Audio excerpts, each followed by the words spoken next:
Walang nireject na umuuwing nakangiti at masaya. Sabi nga sa kanta, it really hurts. Ang tanong sa atin, how can we respond to rejections with dignity and sanctity?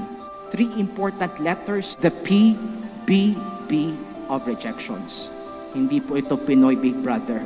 First letter, P, pray for them. First things first, magdasal ka.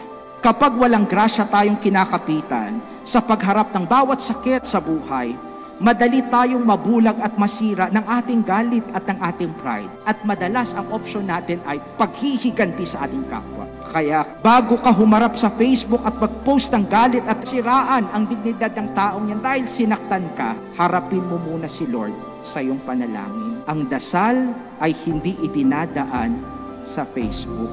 Ang dasal ay idinadaan sa altar. At yung nakakalungkot ngayon, nauuna pang i-post sa Facebook bago i-post sa altar. Mauna pang humarap sa screen bago humarap sa kay Lord. Prayer is the best medicine to a broken and rejected heart. Just pray and everything will be okay. Second letter, B. Be good to them. Kabutihan at pagpapatawad ang nagbibigay ng kapayapaan at katahimikan sa mga pusong sugatan. Panalo tayo palagi sa grasya ng Diyos kung kabutihan ang mas pinapairal natin sa ating mga sugatang puso. Even when you are rejected, just be good. Because goodness is the attitude of a dignified and peaceful person. Goodness is Christ's presence in our midst. Kahit hindi man siya mabuti sa iyo, maging mabuti ka. Dahil ang kabutihan ang susi sa kapayapaan na hinahangad natin sa ating buhay. And the third point is, be fruitful because of them. Our experiences of rejections should not destroy our passion and hopes in life.